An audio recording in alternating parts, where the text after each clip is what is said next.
Vie Abondante TV est spécialisée dans la production de vidéos gospel et la prédication de l'évangile de Jésus-Christ de Nazareth.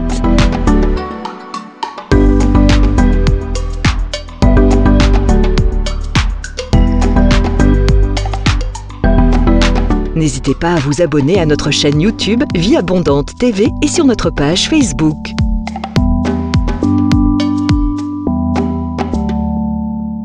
Retrouvez-nous en quelques clics sur notre site www.vieabondante.tv.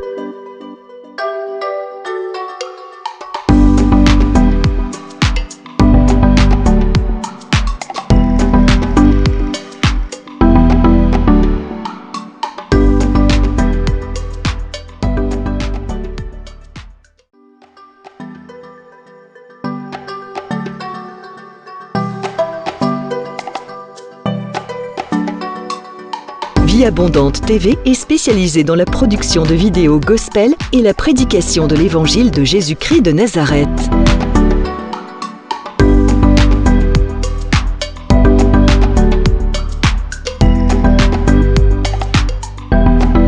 N'hésitez pas à vous abonner à notre chaîne YouTube Vie Abondante TV et sur notre page Facebook.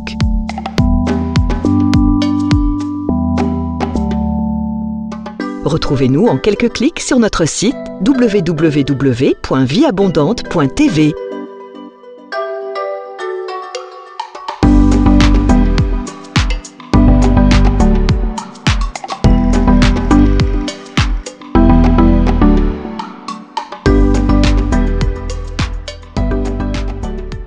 Salut, la source d'eau qui ne s'arrête jamais. Hosanna à l'agneau, toi qui vis dans nos cœurs et nous donne la joie d'être tes élus. Hosanna à l'agneau, roi de mon salut, la source d'eau qui ne s'arrête jamais. Hosanna à l'agneau, toi qui vis dans nos cœurs et nous donne la joie d'être tes enfants. Hosanna à l'agneau, oui nous chantons gloire, honneur et majesté au grand roi.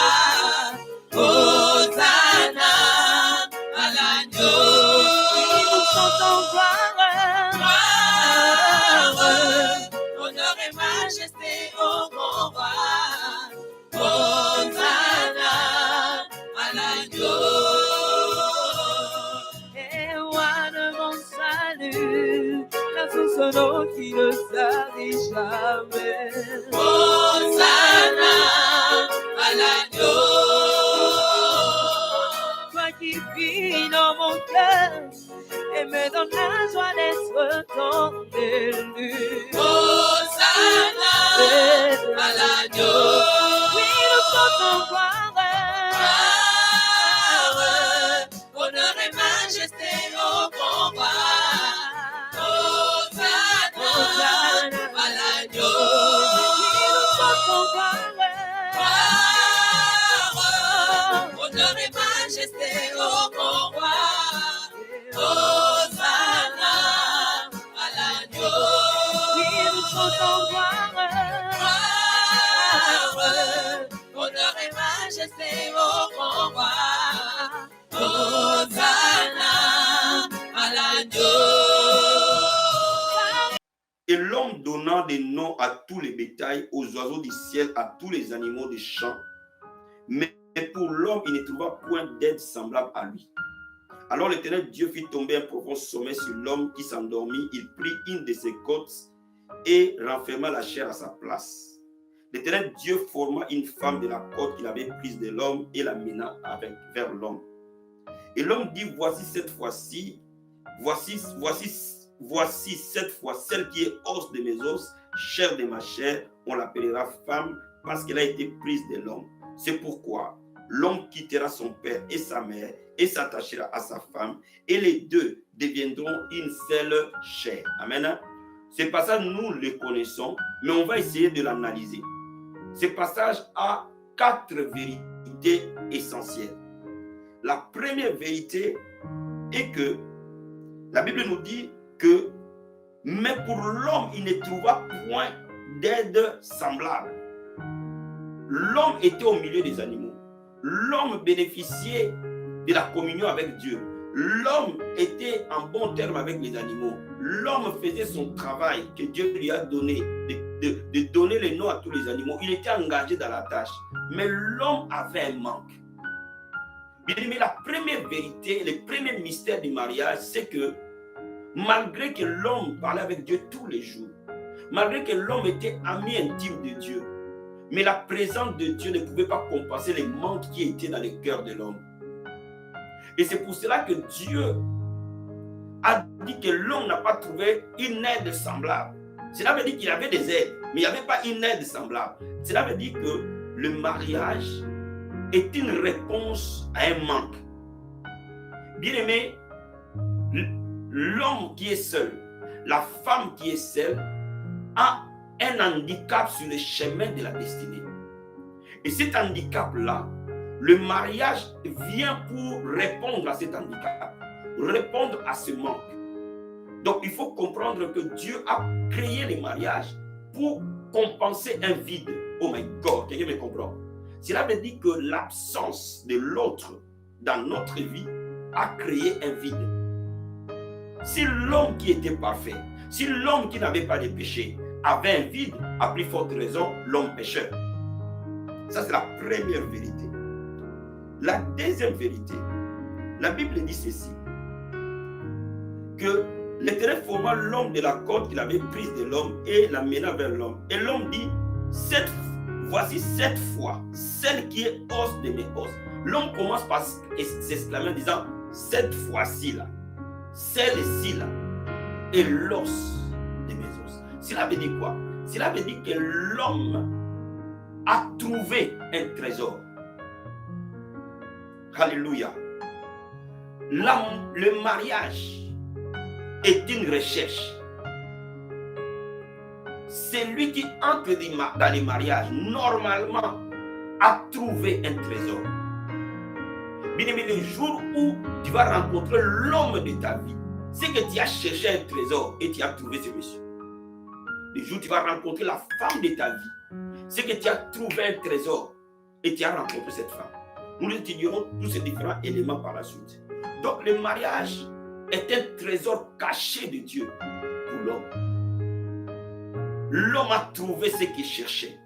L'homme a trouvé ce qui lui manquait. Il a dit oui, j'étais avec des lions, j'étais avec des léopards. Oh mon Dieu, sur tous les singes, il était vraiment un ami de tous les jours. Mon chien de garde, oh, il était tout le temps là. Mais, il me manquait un truc. J'ai cherché quelque chose. Parfois, l'homme ne savait même pas ce qu'il cherchait au fait. Il cherchait, il disait, il y a quelque chose qui manque dans ces trucs. Il y a quelque chose, Dieu, j'aime bien parler avec toi. Tu es vraiment mon ami. J'aime ta présence quand tu es là. Je suis bien. Mais il y a un truc qui manque, Seigneur. Il y a un truc qui ne tourne pas rond. Et l'homme cherchait ce qui lui manquait. Et Dieu, connaissant l'homme, oh my God, il lui a tiré la femme. Il lui a présenté elle. Il dit, oui, ça c'est ce qui me manquait. Ça, bien aimé, les jours où tu vas trouver la femme, tu as trouvé ce qui te fallait. Tu as trouvé l'autre jambe qui te manquait. Tu as trouvé l'autre bras qui te manquait. On étudiera sur ces différents aspects. Amen. La troisième vérité. La Bible dit ceci. C'est pourquoi l'homme quittera son père et sa mère s'attachera. Le mariage est un processus de métamorphose. Est un processus de transformation profonde. Dieu nous transforme par le mariage. Parce que l'homme doit quitter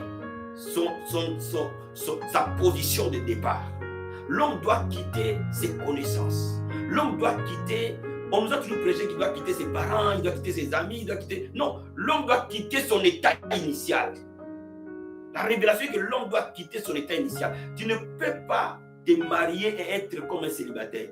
Tu ne peux pas fonder un foyer et amener les pensées des célibataires dans les mariages. C'est pour ça que les mariages échouent. Le mariage est un processus de transformation, de mutation, de métamorphose. vous ne pouvez pas avoir un mariage solide si vous n'êtes pas complètement transformé à la lumière de la parole de Dieu. Alléluia. Alléluia. Mais le mariage aussi est une fusion. La Bible déclare que l'homme s'attachera. Cela veut dire que le mariage est une fusion parfaite. Où on fusionne complètement. Vous voyez, deux personnes peuvent habiter dans un mariage comme des colocataires. Cela veut dire que ils sont parallèles. Chacun fait sa vie parallèlement de l'autre. Non, le mariage, ce n'est pas faire une vie parallèle ou mettre juste ensemble les choses pour payer des factures. Non, le mariage est une fusion totale des deux personnalités. Bien-aimés, quand vous êtes dans les mariages, non seulement que Dieu vous transforme, mais Dieu vous fusionne pour en faire que un. Voilà les miracles de mariage. Voilà les miracles de mariage, frère. Bien-aimé, je vais te dire une chose ce matin. Le mariage est un grand miracle. Je suis convaincu parmi les grands miracles que Dieu opère sur la terre. Ce n'est pas simplement ouvrir les yeux d'un aveugle. Ce n'est pas simplement faire entendre un sourd. Ce n'est pas simplement faire marcher un paralytique. Parce que ce sont des miracles que nous voyons habituellement et que nous sommes très touchés quand nous voyons ces choses. Mais nous ne sommes pas totalement impressionnés quand de deux personnes, de deux entités différentes, de deux cultures différentes, de deux éducations différentes, de deux principes de foi différents plutôt. Alléluia. Et ils forment un. Et ils deviennent heureux. Et de là, ils fabriquent aussi quelqu'un à leur image, à leur ressemblance. La Bible nous dit que quand Adam a eu Caïn, il a eu à son image et à sa ressemblance. Caïn n'était pas à l'image de Dieu. Caïn était à l'image d'Adam. Donc, bien aimé, ton enfant est à ton image et à ta ressemblance. Comme toi aussi, tu as l'image de Dieu. Quel miracle! Quel miracle! Quel miracle! Bien aimé, le mariage est un mystère que beaucoup de gens ignorent. Le mariage est un mystère que beaucoup de gens ne perçoivent pas. Donc, je vais d'abord te dire quelque chose. Que Dieu a prévu un moyen par lequel il va combler un vide dans ta vie. Ce moyen-là, cet instrument-là, c'est le mariage. Le mariage est un instrument, est un outil, est une institution que Dieu a créée pour combler un vide. Donc n'oublie pas que Dieu ne crée jamais quelque chose au hasard. Dieu crée lorsqu'il y a un problème. Quand Dieu a constaté qu'Adam avait un problème, il lui a créé un mariage. Donc le mariage est venu compenser un vide dans la vie d'Adam. Première vérité. Deuxième vérité, le mariage est un trésor, un grand trésor.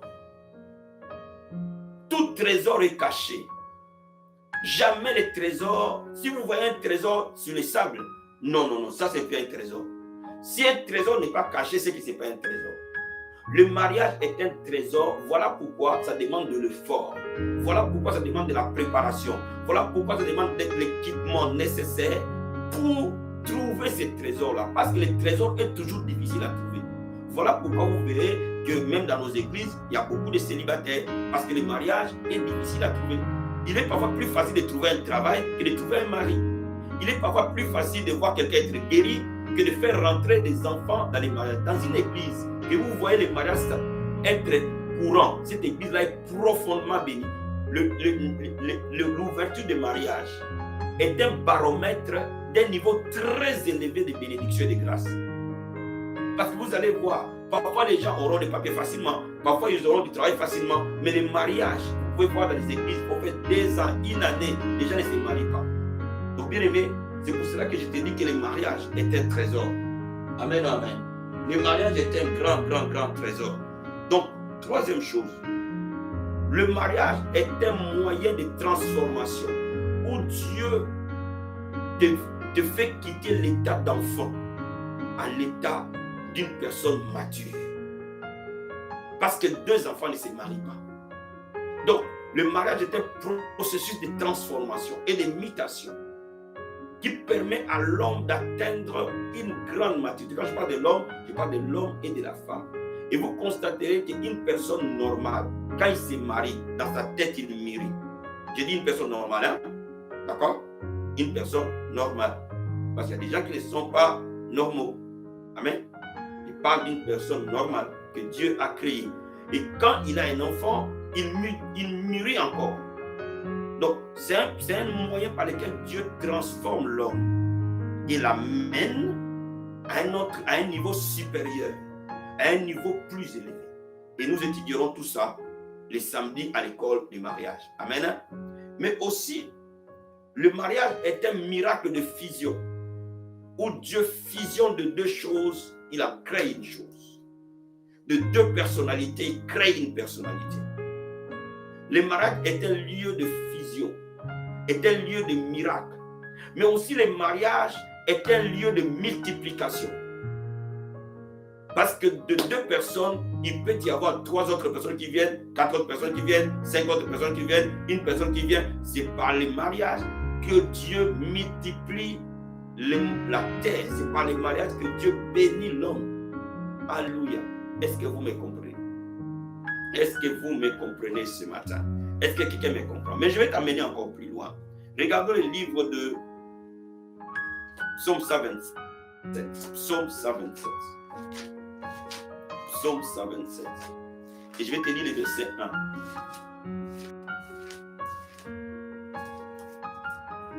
La Bible dit ceci. Si l'Éternel ne bâtit la maison, ceux qui la bâtissent travaillent en vain. Si l'Éternel ne garde la ville, celui qui la garde veille en vain. Alléluia. Si l'Éternel ne bâtit la maison, ceux qui bâtissent travaillent en vain. Et regardons 1 Timothée pour que nous complétions et que nous voyons l'idée derrière. 1 Timothée chapitre 5 verset 14. 1 Timothée 5 14. 1 Timothée 5 14.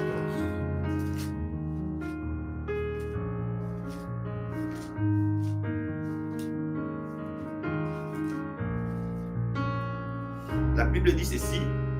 Je veux donc que les jeunes se marient et qu'elles aient des enfants et qu'elles dirigent leur maison et qu'elles ne donnent à l'adversaire aucune occasion de médire. Amen. La Bible dit, je veux que les jeunes se marient.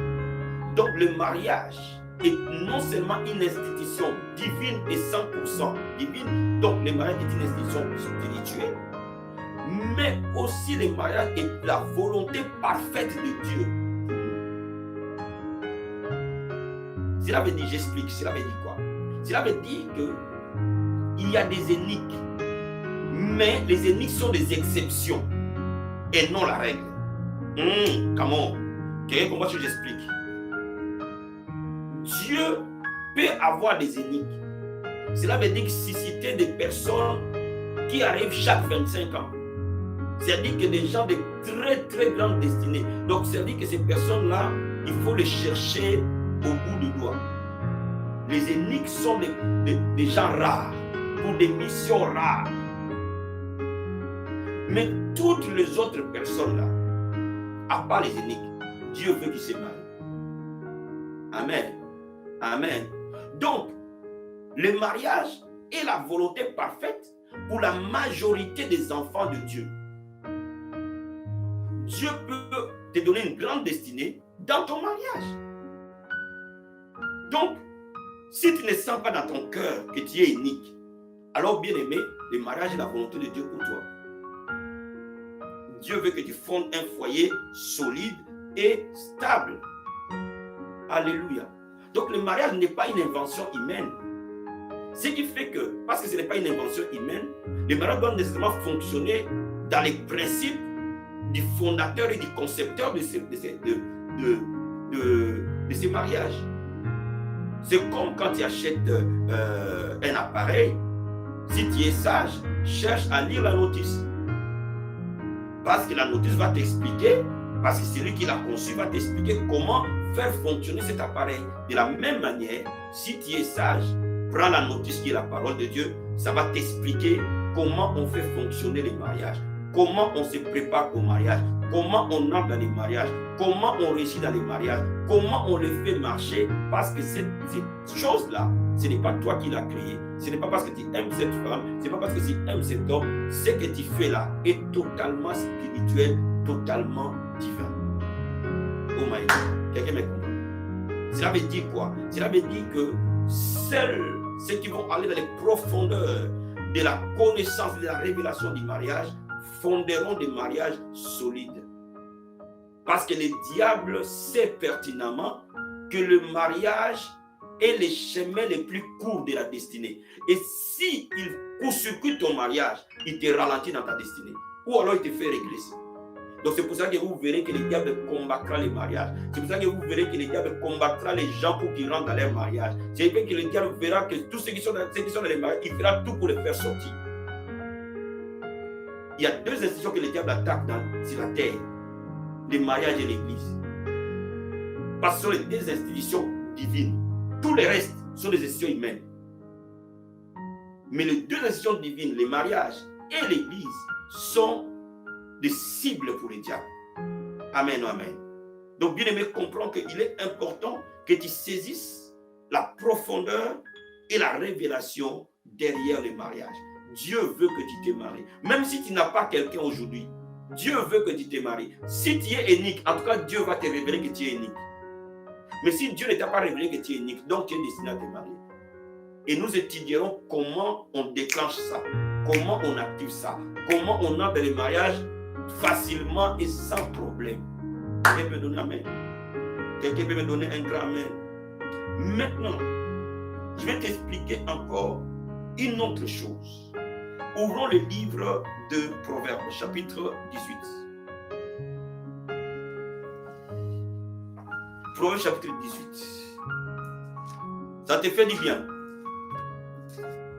Proverbes, chapitre 18.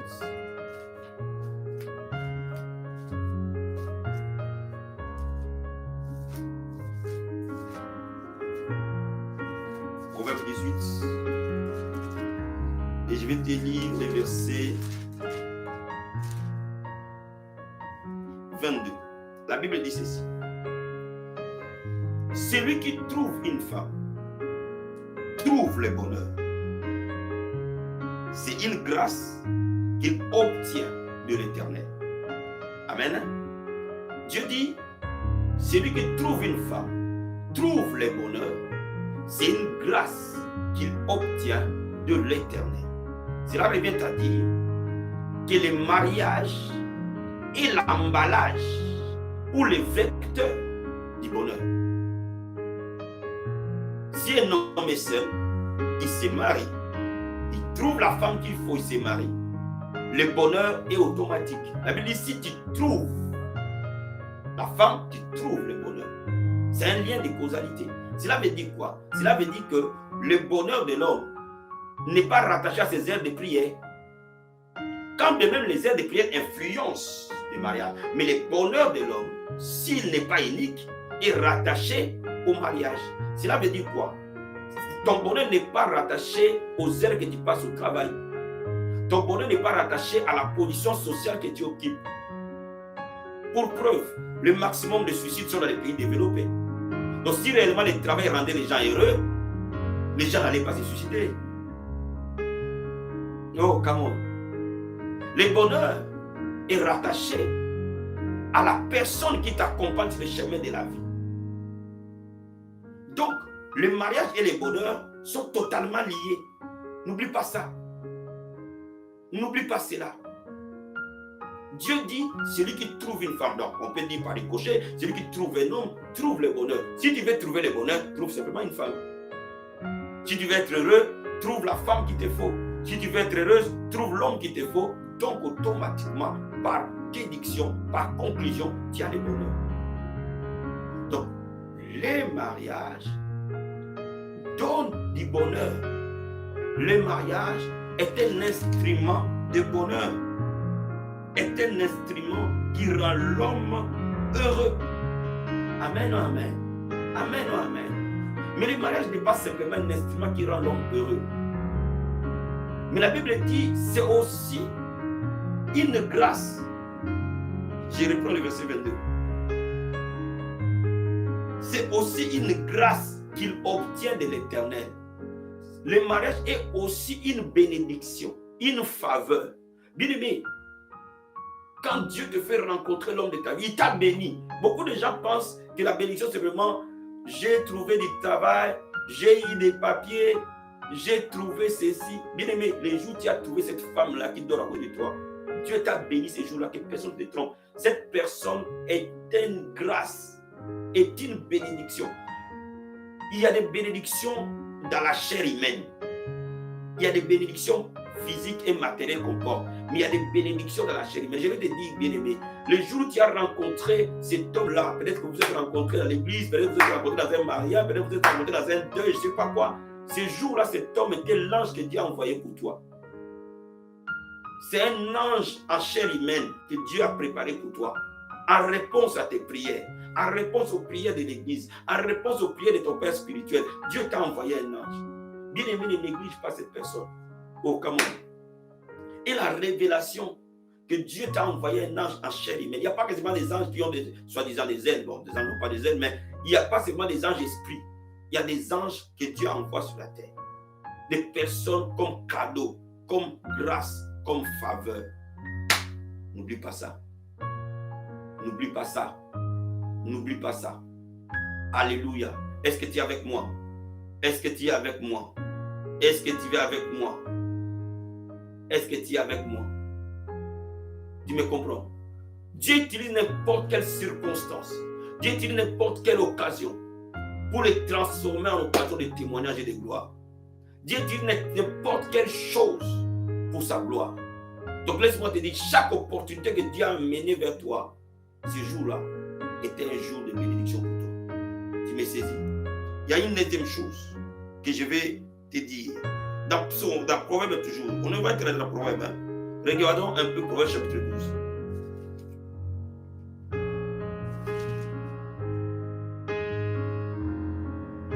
Verset 4. Proverbe chapitre 12, verset 4.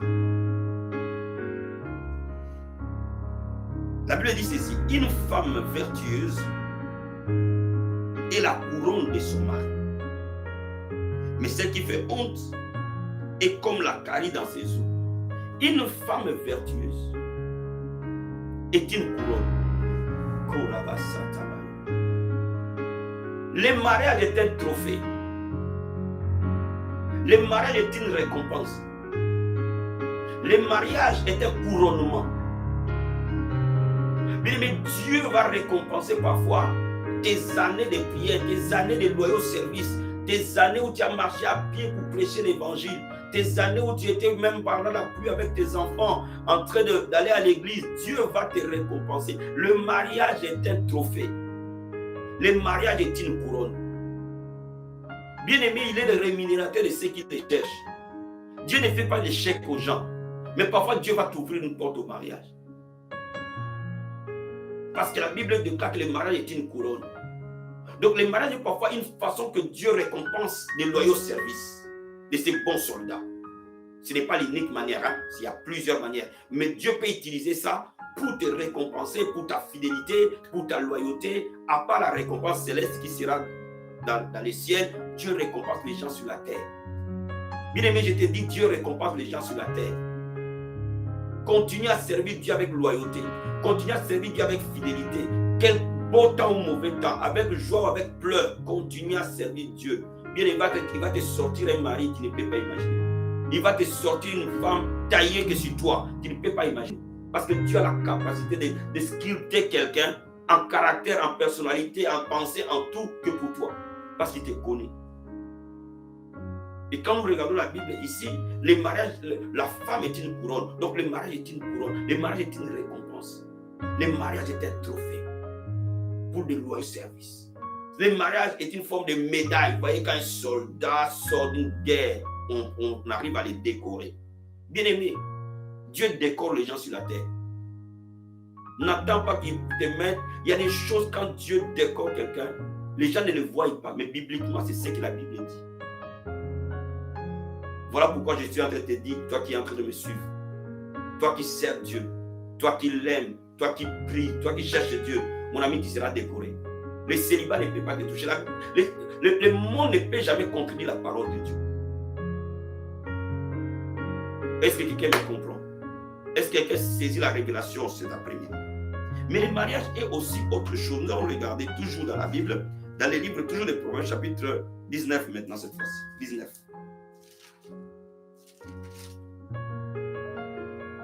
Et nous allons lire verset 14. Oh, j'aime beaucoup ce passage. La Bible dit ceci. On peut hériter de ses pères une maison et des richesses. Amen.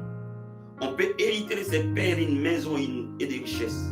Mais une femme intelligente est un don de l'Éternel. Bien-aimé, le mariage est un don. Comme le don de guérison, comme le don d'opérer des miracles, comme le don de la foi, comme le don de la prophétie, comme le don de parler en langue. Tous ces différents dons que nous, les évangéliques, nous aimons et que nous sommes... s'il y a un don de guérison puissant, ça fait du bien. Hein? Ça fait énormément de bien. Si Dieu t'utilise, ça fait énormément de bien. De la même manière, l'homme là que tu as, il est un don pour toi. La femme que tu as là, il est un don pour toi. Si tu honores le don de prophétie, donc tu dois l'honorer plus que le don de prophétie. Bien aimé, le mariage est un don divin. Donc, la valeur que tu accordes au mariage doit être fonction de ce que tu sais du mariage. Si tu sais que le mariage est un don divin, si tu sais que tu n'étais pas marié parce que tu es une belle femme, vous savez, la Bible dit la beauté elle est vaine, mais la femme qui crée l'Éternel sera honorée. Vous savez pourquoi Vachi a raté son mariage? Elle était sûre de sa beauté. Tu vois, il y a des femmes qui sont sûres de leur beauté. Ils ne peuvent pas traverser une rue sans qu'on la drague. Donc, ils voient un homme et disent, mais si tu pars, il y en a 5 qui attendent. Il y a file d'attente derrière. Donc, tu peux t'en aller. Attention, il y a des gens qu'on ne peut pas partir comme ça. Les jours où ils partent, les portes se ferment. Oh my God. Parce que lui, là, c'est un don. Lui, c'est un don. Celle que tu as là, c'est un don. Attention. Attention. Quand tu n'avais rien, tu l'aimais. Tu lui disais chérie, tu marchais à pied. Tu te levais très tôt le matin, faisais les cafés pour toi, pour que tu ailles dans le froid. Aller faire l'échafaudage. Et Dieu a commencé à te bénir depuis que tu as rencontré cette femme.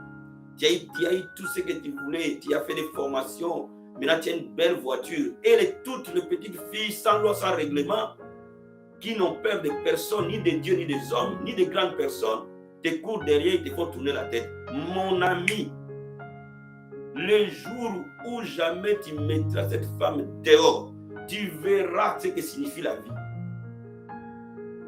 Tu verras ce que signifie la vie. Il y a des gens qui se sont ensorcelés eux-mêmes. Le jour où ils se sont attaqués au don de Dieu pour eux, ils se sont eux-mêmes ensorcelés. Donc laisse-moi t'expliquer. Le mariage est un mystère profond. Le mariage, ce n'est pas affaire d'enfants. Le mariage, c'est affaire des gens mûrs et matures dans la foi chrétienne et dans leur tête. Est-ce que vous me saisissez? Est-ce que vous me saisissez? Donc laisse-moi t'expliquer. Ces choses, tu dois les comprendre. Le mariage, ce n'est pas simplement la fête que vous faites. Non, non, non, non, non, non. Le mariage est une des forces spirituelles qui gouverne l'univers. Nous étudierons ces choses chaque samedi. Vous allez voir comment le mariage propulse les gens. Comment le mariage peut élever une vie. De la cendre, Dieu t'élève. Comment tu peux entrer dans ton mariage et changer ta destinée. Bien-aimé, il y a des gens qui n'ont jamais acheté une cuillère. Mais le jour où il rencontre un homme qui a une maison, il a acheté sa maison, il a tout meublé. Cette personne qui n'a jamais acheté une cuillère de sa vie, il va rentrer dans cette maison et tout ce qui est dans cette maison sont à lui, sont à elle. Bien-aimé, je vais te dire une chose. Le mariage est un mystère de Dieu. Voilà pourquoi tu comprends que le mariage demande de la consécration pour y accéder. Parce que le diable sait ces choses que parfois que les chrétiens ignorent. Donc il fera tout son mieux pour t'empêcher d'y entrer. Il t'empêchera d'y entrer par les péchés. Il va essayer de polluer ta vie par les péchés. pour que la grâce du mariage ne fonctionne pas dans ta vie.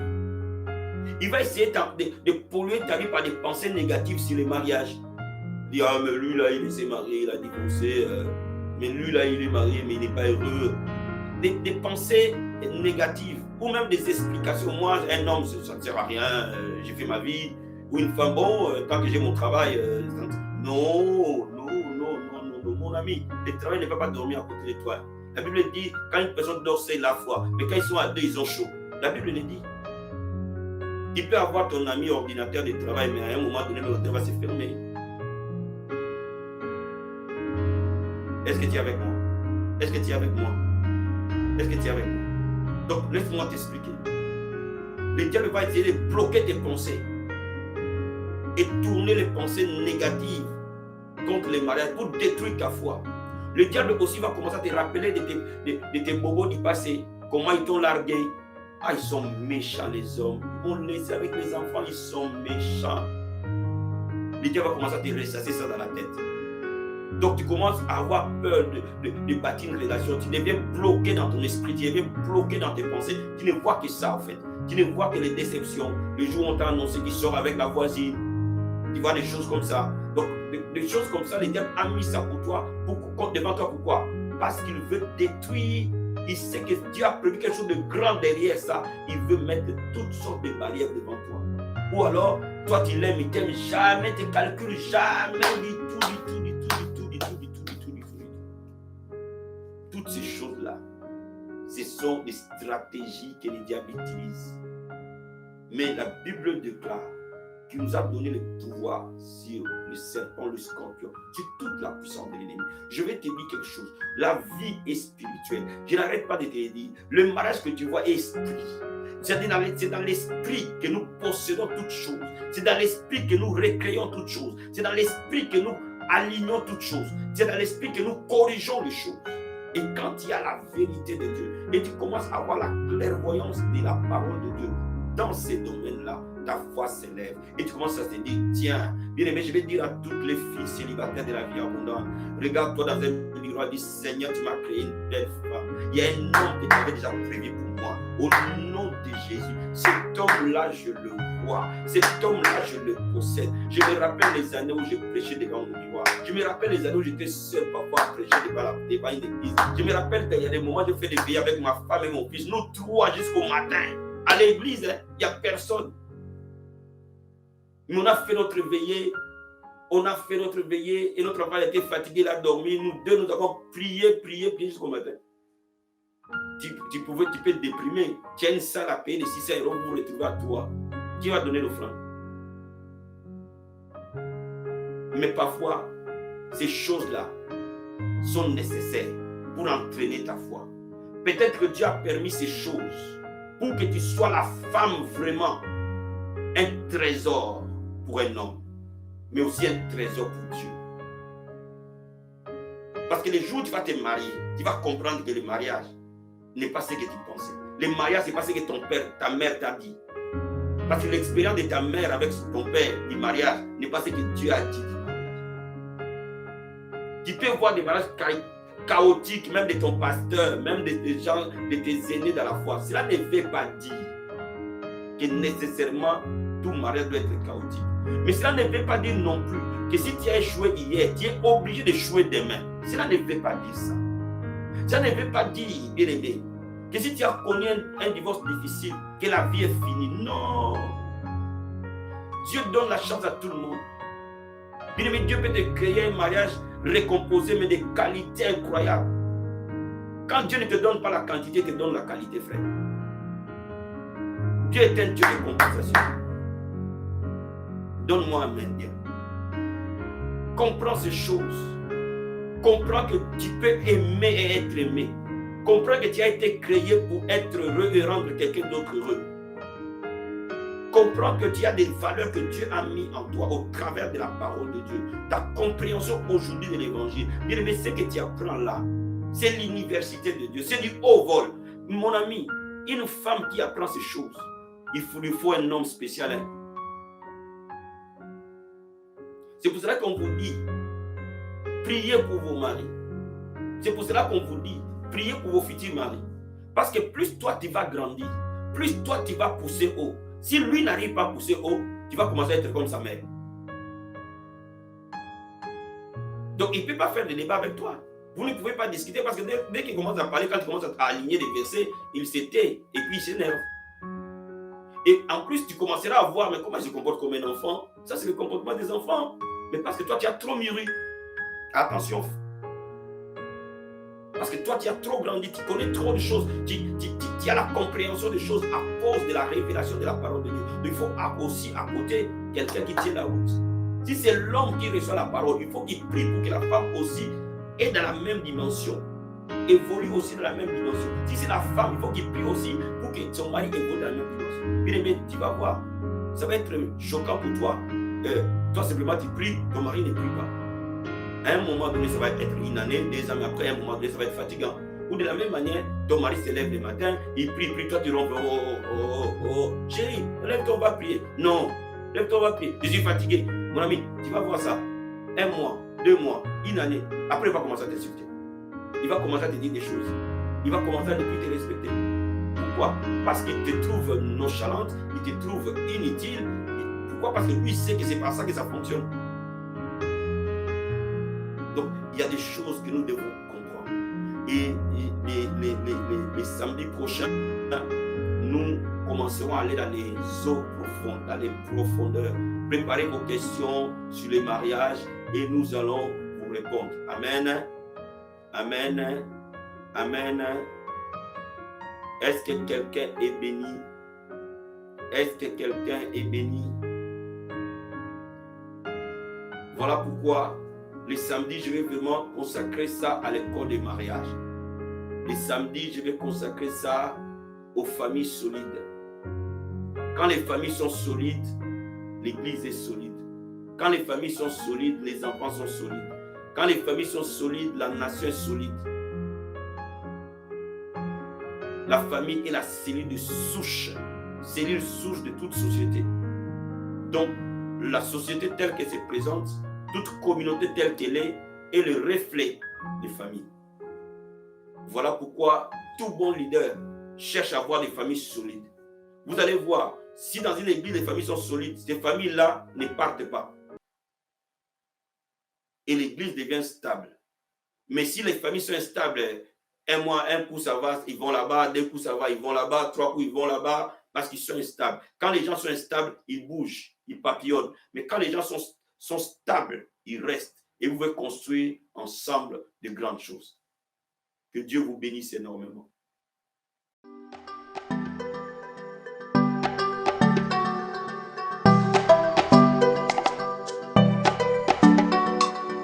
Vie Abondante TV est spécialisée dans la production de vidéos gospel et la prédication de l'évangile de Jésus-Christ de Nazareth.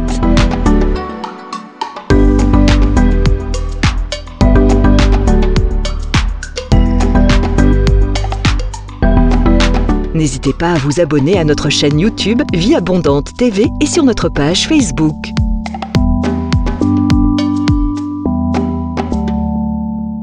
Retrouvez-nous en quelques clics sur notre site www.vieabondante.tv.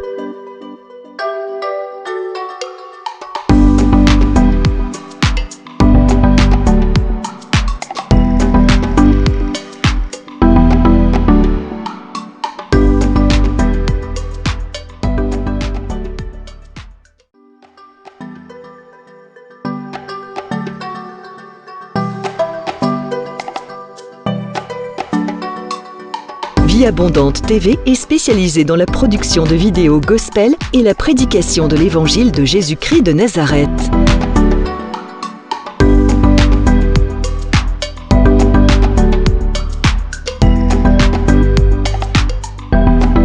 N'hésitez pas à vous abonner à notre chaîne YouTube Vie Abondante TV et sur notre page Facebook.